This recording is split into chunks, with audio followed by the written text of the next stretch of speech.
అందరికీ నమస్కారం. నేను శిరీష. సిరివెన్నెల హోమ్ వరల్డ్‌కి స్వాగతం. అందరూ ఎలా ఉన్నారు? బాగున్నారు అనుకుంటున్నాను. నేను కూడా చాలా బాగున్నాను. ముందుగా అందరికీ వరలక్ష్మి వ్రత శుభాకాంక్షలు. ఈ ఈ శ్రావణ శుక్రవారం నేను పూజ చేసుకున్నాను. మీ అందరికీ తెలుసు కదా! పూజ అయితే చాలా బాగా జరిగింది. అందరూ అంటే పిలిచిన మటుకు ముత్తైదులందరూ వచ్చారు చక్కగా. అందరికీ తాంబూలం అది ఇచ్చుకున్నాను.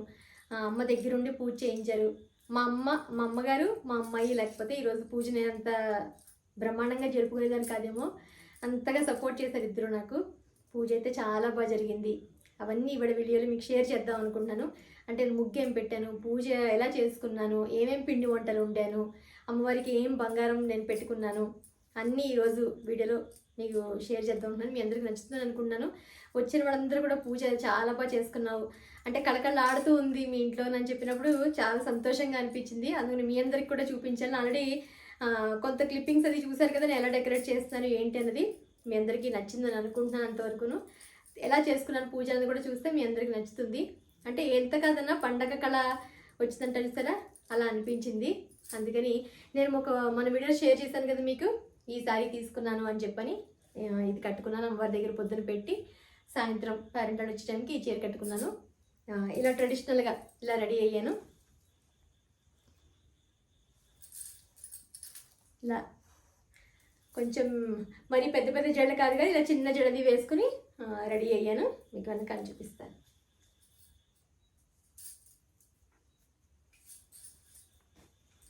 ఇది నా గెటప్. మీకు ఫుల్గా మళ్ళీ ఒకసారి షేర్ చేస్తాను వీడియోలోనే ఎలా ఉంది ఏంటని నాకు తప్పకుండా చెప్తురు. కానీ అంటే శ్రావణ శుక్రవారం పూజ ఎలా చేసుకున్నాను ఏంటంది వీడియోలోకి చూసేద్దాం. మీకు ఆల్రెడీ వీడియోకి సంబంధించిన డెకరేషన్ కానీ నేను ముందు ఏర్పాట్లు కానీ అన్నీ ఎలా చేసుకున్నాను, పూజ గదిలో కొన్ని మార్పులు, కొనుక్కున్నవేంటి, తాంబూలానికి సంబంధించినవి ఏంటి, ముగ్గేం పెట్టాను, అందరూ చేసుకునే పండగ పనులన్నీ కూడా నేను కూడా అవే షేర్ చేశాను. కానీ ఒక్కొక్కసారి అని చెప్పాను కదా, కంగారు పడుతూ ఉంటే ఆ పని మనకి డబల్ అవుతుందని చెప్పాను నేను వీడియోలో చెప్పాను. కానీ మనకి తెలియకుండానే చిన్న చిన్న అపశృతులు జరుగుతూ ఉంటాయి. అంటే కావాలని మనం చేసేది కావవి. అలాంటప్పుడు ఏంటంటే మనసు ఒకసారిగా కలత చెందుతుంది. మీరు అనుకోవచ్చు ఏదో చెప్తుంది శిరీష అని చెప్పని. ఎందుకంటే మామూలుగా అంతా డెకరేషన్ అంతా అయిపోయింది. పైన కింద అమ్మవారిని పెట్టాను. కలస చెంబుని పెట్టి కూడా అలంకరణ చేసేసి దీపారాధన చేయడానికి ముందు అంటే పసుపు గణపతిని లోపల పెట్టాలా బయట పెట్టాలా అని అనుకుంటున్నాను నేను. లోపల పెడదామా బయట పెడదామా అనుకుంటూ ఇలా లోపల పెడదామని చూసేసరికి కంచె నిండా నీళ్ళు వచ్చేసాయి. ఇదేంటి కంచెలో నీళ్ళు వచ్చేసాయి అని చెప్పని ఒక్క క్షణం అయ్యో అనిపించింది. అంటే ఎలా ఒలిగిపోయే నీళ్ళు, అసలు బిందె అదే అష్టలక్ష్మి చెంబుకి చిల్లు పడిందన్న సంగతి కూడా నాకు తెలియదు. అంతకు ముందే నేను వీడియోకి ముందే మేడ్ చేసి తోమించాను. ఇయర్లీ వన్స్ తప్ప బిందె చెంబు మనం ముట్టుకోము. మరి తోమినప్పుడు పడిందా లేకపోతే ఎలా పడింది అనేది నాకు తెలియదు. యాక్చువల్గా కొత్త చెంబు మీకు ఆల్రెడీ షేర్ చేసి కొనుక్కున్నప్పుడు కూడా మీకు షేర్ చేశాను నేను. అంతే ఇంకొక్కసారిగా చెంబులో నీళ్ళని సగం పైన మొత్తం అంతా కారిపోయి బయటకు వచ్చేసాయి. అయ్యో బాబోయ్, ఇప్పుడు అయ్యో చెంబు పెట్టుకోలేకపోయానే అని ఒక చిన్న బాధ ఉంటుంది కదా. అంటే ఎలా చేయాలి, దానికి వెంటనే పరిష్కారం ఏంటి అని చెప్పని ఇంట్లో ఉన్న 2-3 ప్లాస్టర్లు తీసుకొచ్చి పెడుతున్నా కూడా ఆగట్లేదు, తడికి ఉండట్లేదు అది. ఇంక చెంబు తీసేసి పోనీ ఇంకొక చెంబు ఉంది అది పెట్టుకుందామా చిన్న చెంబు అని అనుకుంటున్నాను అనమాట. డబుల్ టేపు ఉందనమాట, మా శ్రావణి తీసుకొచ్చి ఇచ్చిందమ్మా. టేప్ పెట్టుకో, ఇది ఆల్రెడీ అలంకరణ చేసి అన్నీ పెట్టావు కదా దీంట్లో, నువ్వు సగం నీళ్ళ వరకు వెళ్ళిపోయి ఇంకో సగం నీళ్ళు ఉన్నాయి కాబట్టి వెంటనే టేప్ వేసేద్దామని చెప్పని డబల్ టేప్ ఉంటే పైన కింద చెంబు కింద అష్టలక్ష్మిలో ఒక అష్టలక్ష్మి దగ్గర కింద ఎక్కడో అనిపించింది నాకు. ఆ 2 ప్లేసుల్లో వేయగానే ఇంక ఒక్క చుక్క కూడా నీరు బయటికి రాకుండా ఉంది. అమ్మయ్య అని అనిపించి అప్పుడు మళ్ళీ ప్రశాంతంగా పూజకి కూర్చోగలిగాను. లేకపోతే ఒక రకమైన టెన్షన్గా అనిపిస్తుంది. అయ్యో మనం ఒకటి మొదలు పెట్టాము, పెట్టుకోలేకపోతాను అష్టలక్ష్మి చెంబుని నేను కొనుక్కున్నాను, అసలు ఎలా చిల్లుపడింది ఏంటి, మనసులో ఒక రకమైన ఇంకా ఆలోచనలు మొదలుతూనే ఉన్నట్టుంటాయి మనకి. అగజానన పద్మార్కం గజానన మహర్ని సమనేకదంతం భక్తానాం ఏకదంతముపాస్మహే ఆపదామపహర్తారం దాతారం సర్వసంపదాం లోకాభిరామం శ్రీరామం భూయో భూయో నమామ్యహం. యస్యో నామ రూపాభ్యాం యా దేవి సర్వమంగళ శరణ్యే త్ర్యంబకే దేవి నారాయణ నమోస్తుతే. ఓం శ్రీ మహాగణాధిపతి నమః. ప్రణపరిశ్చాపన ముహూర్త సుముహూర్తస్తు తదాస్తు. తర్వాత దిగ్విధంగా చవితి పసుపు వినాయకుడిని నమస్కరించాలి. సుముఖైశ్చైకదంతశ్చ కపిలో గజకర్ణికః లంబోదరశ్చ వికటో విఘ్నరాజో వినాయకः ధూమకేతుర్గణాధ్యక్షः బాలచంద్రో గజాననः వక్రతుండ స్ఫుర్పకర్ణ హేరంబస్కందపూర్వజः షోడశైతాని నామాని యట పఠేచ్చనుయా విధిభిः विद्यारम्भे विवाहे च प्रवेशे निर्गमे तथा संग्रामे सर्वकार्येषु विघ्नस्य न जायते। ओम श्री महागणाधिपतये नमः। ध्यायामि, ध्यानं समर्पयामि। ప్రతి ఏడాది చక్కగా జరుపుకొని సంతోషంగా చేసుకోవాలి. క్షేమస్థైర్య విజయ भवसञ्चित पापौघ्न विध्वंसन विचक्षणं विघ्नान्धकार भास्वन्तं विघ्नराजमहं भजे। एकदन्तं शूर्पकर्णं गजवक्त्रं चतुर्भुजं पाशाङ्कुशधरं देवं ध्यायत् सिद्धिविनायकं ध्यायत् गजाननं देवं तप्तकाञ्चनसन्निभं चतुर्भुजं महाकायं सर्वाभरणभूषिताम्। ओम श्री महागणाधिपतये नमः। ध्यायामि, ध्यानं समर्पयामि। पादयो पाद्यं समर्पयामि। अनादनाद सर्वज्ञ गीर्वाण वरपूजिता गृहणाचं देवं तुभ्यं दत्तं मया प्रभो। ओम श्री महागणाधिपतये नमः। आचमनीयं समर्पयामि। दधिक्षीरं समायुक्तं मध्वाज्येन समन्वितं मधुपर्कं गृहाणेदं गजवक्त्र नमोस्तुते। ओम श्री महागणाधिपतये नमः। मधुपर्कं समर्पयामि। ఇంకా అప్పుడు ఇంకేం పర్లేదులే, ప్రశాంతంగా పూజ చేసుకోవచ్చు అని ఇంకా గణపతి పూజ మొదలుపెట్టి గణపతికి షోడశోపచార పూజ చేసుకుని, అలాగే నేను పంచామృతాలు కూడా రెడీ చేసుకున్నాను. ఆవు పాలు, ఆవు పెరుగు, ఆవు నెయ్యి, తేనె, పంచదార ఇవి కూడా నేను రెడీ చేసుకున్నాను. గణపతికి జస్ట్ చూపించడమే, ఆయనకు అభిషేకం అంటే ఏం చేత పసుపు గణపతిని కదా అని చెప్పని యాక్చువల్గా బంగారు లక్ష్మీదేవికి స్వామివారికి కలిపి చేసుకుందాము అభిషేకం అని చెప్పని కొనుక్కున్నాక, ప్రత్యేకించి అంటూ ఎప్పుడు చేయలేదు కాబట్టి వరలక్ష్మి వ్రతానికి అమ్మవారికి చేసుకుంటే మంచిదని చెప్పని అలా పూజ చేసుకున్నాను. ఎందుకంటే మనం ఊహించిన చిన్న చిన్న జరిగినప్పుడే టెన్షన్ వస్తూ ఉంటుంది. ఆయన అమ్మవారు అన్నీ చూసుకుంటారు, ఆవిడదే భారం అని చెప్పని పూజ అయితే చేసుకున్నాను. ఇంక మళ్ళీ అసలు తోమినప్పుడు కూడా చుక్క కూడా రానట్టుగా అయింది. తర్వాత అయినా కూడా ఒకసారి షాప్కి తీసుకెళ్ళి దానికి ఏం చెయ్యాలి అన్నది చూడాలి. ఎందుకంటే ఈ ప్లాస్టర్లు వేసి ఎన్నాళ్ళని అలా పెట్టుకుంటాను. అలా ఆ రకంగా గణపతి పూజ అయిన తర్వాత అమ్మవారికి కూడా అలాగే, అంటే అమ్మ ఉన్నారు కాబట్టి వెనకాల అమ్మ చదువుతూ ఉంటే నేను పూజ అది చేసుకున్నాను అనమాట. అందులో మధ్య మధ్యలో మీకు ఎలా పూజ చేసుకున్నాము, అమ్మ దగ్గర ఉండి ఎలా చేస్తున్నారు అన్నది అక్కడక్కడ కొంత లైవ్ పెట్టాను. ఎందుకంటే మనం ఎలా పూజ చేసుకున్నామో కూడా తెలిస్తే బాగుంటుంది. ఆ వీడియోలో అంతా నేను మాట్లాడడమే కాకుండా చదువుకునేటప్పుడు ఎలా ఉంటుంది, ఎలా చదువుకుంటున్నాము, అమ్మ వెనకాల ఏం చెప్తున్నారు ఏంటి అనేది. అలాగే ఆభరణం, మామూలుగా అమ్మవారికి షోడశోపచార పూజ అన్నప్పుడు ఆభరణం కూడా ఉంటుంది కదా. మనం ఆభరణం అన్నప్పుడు చక్కగా అమ్మవారికి బంగారు ఆభరణాలు, వస్త్రం అన్నప్పుడు పట్టుచీర, ఇవి పెట్టే అదృష్టం కలిగింది.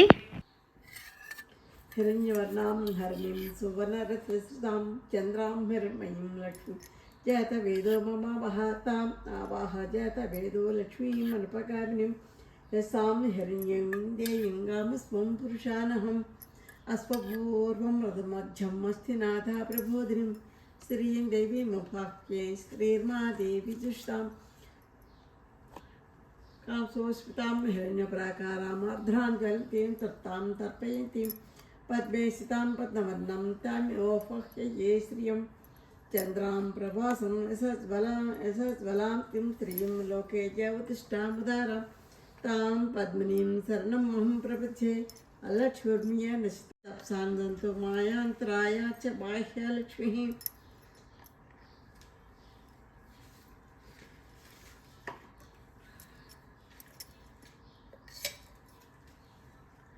శుక్లోపాసామనాం జ్యేష్ఠమాలక్ష్మీ నాశయామ్యహం అభూతిమా సమృద్ధిం చ సర్వాణి నోదమే గృహత్ గంధద్వారాంధ్రాం దర్శాం చ పుష్టాం కరీశ్రీం ఈశ్వరీగం సర్వభూతానం తామ్యోపహ్యయే శ్రియం మనసః కామాకూతిం వాతస్పత్యమసీమహి వసునాగం రూపమన్యస్యామహి శ్రీయేతామి సహ అక్షరాన్ ధవళాన్ దివ్యాం శాలియాన్ దక్కలదిలింక కఠమైన ప్రజాభూతామై సంభవగతమం శ్రీయం వాసే మే కులే మాతరం పద్మమాలిన్యం.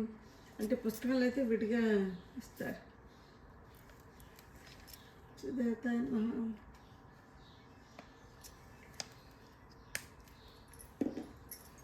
పాత ఇంకోసారి చేసుకోవాలి. పదిసారి తన్ని వేసాక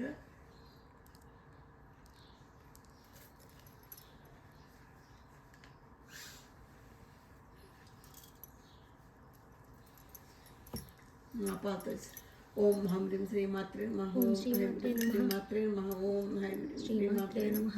ఓం హైం హ్రీం శ్రీమాత్రే నమః. ఓం హైం హ్రీం శ్రీమాత్రే నమః. ఓం హైం హ్రీం శ్రీమాత్రే నమః. ప్రతి షోడశోపచారాలు ప్రతి దానికి చక్కగా ఆ రకంగా చేసుకున్నాను. అలాగే కుంకుమ నీళ్ళు, పసుపు నీళ్ళు, మరువంతో సంబంధించిన నీళ్ళు, అంటే మంచి సువాసన కలిగిన పన్నీర్ లాగా అనమాట. అలా ప్రతిదీ అనుకుని పూజ చేసుకుని మళ్ళీ లక్ష్మీదేవిని స్వామిని శుభ్రంగా కడిగి మళ్ళీ తమలపాకులో పెట్టుకుని వాళ్ళకి బొట్టు గంధం అన్నీ అలంకరణ చేసి అప్పుడు కింద ఇక్కడ పూజ, అలాగే కలశంలో మనం చేసుకునే పూజ, వెనకాల బాల త్రిపుర సుందరి దేవికి అలాగే పెద్ద అమ్మవారికి అందరికీ పూజ చేసుకుంటున్నప్పుడల్లా అందరికీ అక్షింతలు ఏవైతే మనం ఉపచారం ప్రకారం చేసుకుంటామో అవన్నీ కూడా వాళ్ళకు కూడా సమర్పిస్తూ చదువుకుంటూ, మామూలుగా మంత్రాలు మనం చదువుకుంటూ ఉంటాక వరలక్ష్మి వ్రత పుస్తకంలో ఉన్నవి అవన్నీ చదువుకుంటూ పూజ చేసుకున్నాను నేను.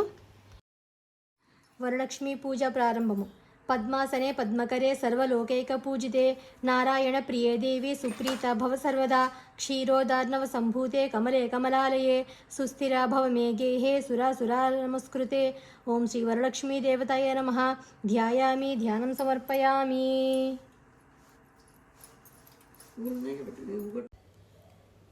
ఆభరణాలు అన్నప్పుడు ఏంటంటే మనం అమ్మవారికి చూపించి ఆ పక్కన ఎక్కడో పెడతాం, లేకపోతే చైన్ అవి ఉంటే మెళ్ళ వేస్తాం. కానీ రింగులు ఏంటంటే అమ్మవారి చెవులకే పెట్టినట్టుగా రెండు సైడ్లు ఆ చెవుల దగ్గర పెడితే అలా నిలబడినట్టుగా ఉన్నాయి.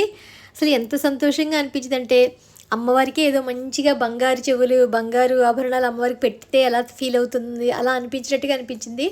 దగ్గరికి చూస్తే భలే సంతోషంగా అనిపించింది. ఇంకా తర్వాత మిగతా ఏమేమైతే ఉపచారాలు ఉంటాయి అమ్మవారికి అవన్నీ కూడా ఒక్కొక్కటి అన్నీ సమర్పించడం జరిగింది. అంటే ఆ దీపాలకి అంతలో ఎంతసేపు చూసిన అమ్మవారు వెనకాలేమో మామూలుగా ఎలక్ట్రిక్ దీపం, పక్కనేమో ఇటు 3, ఇటు 4, ఇటు 4 8 దీపాలు పెట్టాను. అష్టదీపాలు పెట్టుకున్నాను. వాటిలో అమ్మవారు ఏంటో పువ్వుల మధ్యలోనూ ఆ బంగారు సిల్వరు బంగారు రంగుతో మెరిసిపోతున్నట్టుగా ఎంత కళగా అనిపించారో. మన దిష్టి తగులుతుందేమో, ఎంత బాగుందో అని అనుకుంటే అని చాలాసార్లు అనుకున్నాను నేను కూడాను. నమః గురుం పూజయామి. ఓం కమలవాసినే నమః కటిం పూజయామి.